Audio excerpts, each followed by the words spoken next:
Salam hangat untuk saudara-saudari yang saya kasihi. Dan semoga pada saat ini, dimanapun kita berada, kita masih sama-sama dalam keadaan sukacita, dalam keadaan sehat.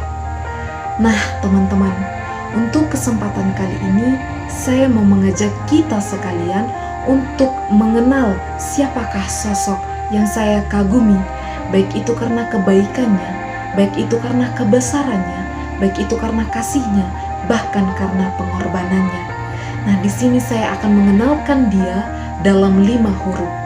Nah, oleh karena itu, saya mau mengajak kita sekalian untuk mengambil alat tulis di mana kita akan bersama-sama menemukan dia dalam kebesarannya, dalam kemuliaannya, dalam kuasanya, bahkan dalam mujizat-mujizat yang sudah dia lakukan.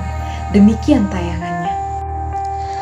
Dari kelima huruf yang saya ungkapkan sebelumnya, saya mengajak untuk kita sekalian menuliskan huruf yang pertama, yaitu Y, yang dia lakukan.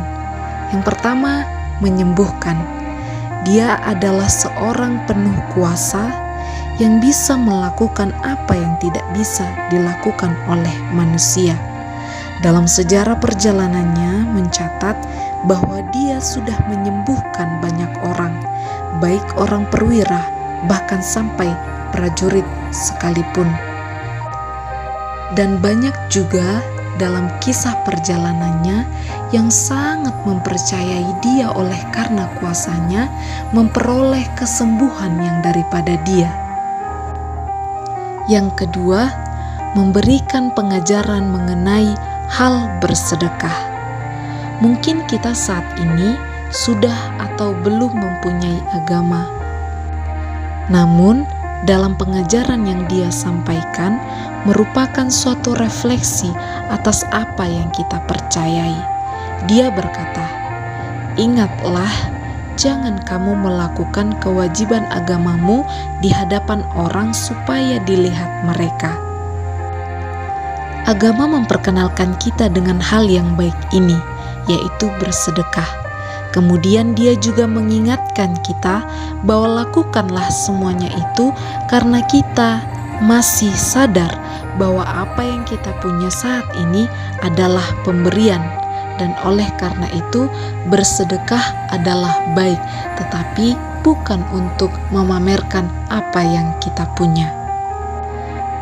Pengajaran yang selalu dia sampaikan merupakan pengajaran yang penuh hikmat, penuh kebijaksanaan, di mana dia selalu menuntun setiap manusia, termasuk saya, untuk bisa menimbangi mana yang baik, mana yang harus dilakukan. Kemudian ketiga, mengadakan mujizat. Mujizat saat ini memang salah satu yang sangat-sangat didambakan oleh semua orang.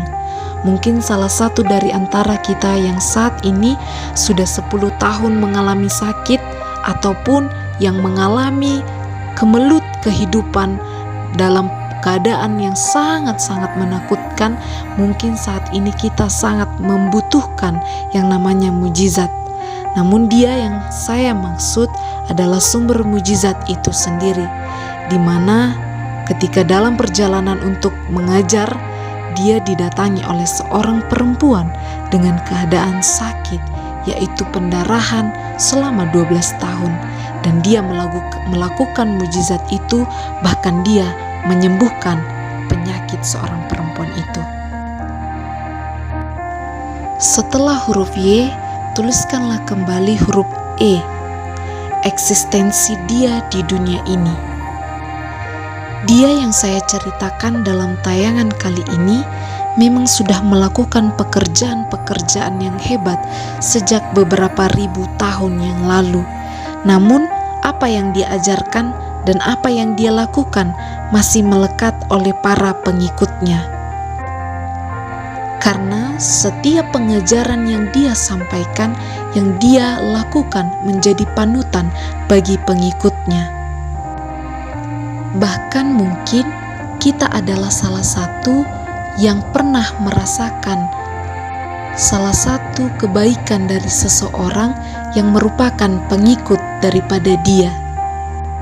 Dan hal itulah yang menunjukkan bagaimana eksistensi Dia yang sangat abadi, yang sangat terus-menerus bisa dirasakan oleh manusia. Lalu kemudian tuliskanlah kembali huruf S.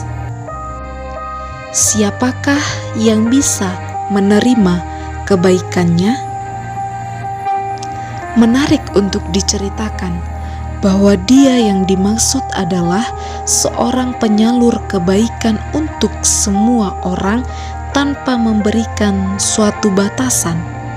Mungkin saat ini masih ada pemahaman bahwa Dia akan baik hanya bagi mereka yang mengikuti Dia dan yang mengakui Dia. Tentunya tidak, karena Dia juga adalah seorang yang hidup dulunya dengan aturan tradisi budaya, di mana pada saat Dia hidup ada beberapa kalangan-kalangan yang tidak diperbolehkan untuk berjumpa atau berbicara kepada seorang yang dianggap benar saat itu.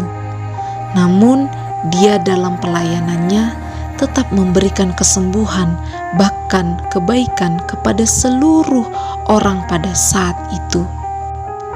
Nah, dari cerita tersebut menunjukkan bahwa Dia yang saya kenal, bahwa Dia yang saya ceritakan saat ini bukanlah orang yang membatas-batasi dirinya dengan kebaikan. Namun siapapun orang itu boleh dan layak menerima kebaikannya. Kemudian tulislah huruf U. Usaha apa yang bisa kita lakukan untuk bisa menerima berkat-Nya? Yaitu dengan mengasihi Dia.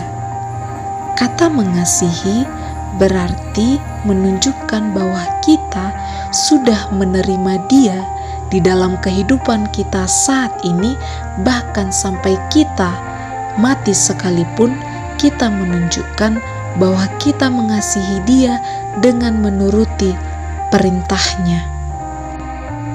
Perintah yang Dia berikan bukan perintah malapetaka, melainkan perintah yang mengarahkan kepada suatu kebaikan, pada suatu kelegaan, pada suatu penyelamatan. Karena perintah yang Dia berikan adalah suatu jalan menuju kita untuk mendapatkan kehidupan yang kekal kelak. Setelah itu, tuliskan huruf S. Siapakah Dia? Di akhir huruf S ini, saya meminta kembali untuk kita menyusun setiap huruf pada awal pertanyaan tadi menjadi satu nama yang kekal, yang ajaib, yang penuh kuasa dan patut kita muliakan. Karena Dia yang saya kagumi, yang menjadi panutan di dalam kehidupan saya, hingga saat ini saya bisa melakukan kebaikan kepada sesama saya, bahkan kepada setiap manusia, menunjukkan bahwa Dia yang saya kenal adalah Yesus. Karena mengikut Dia bukan adalah suatu kerugian, karena mengakui Dia adalah jalan keselamatan. Shalom.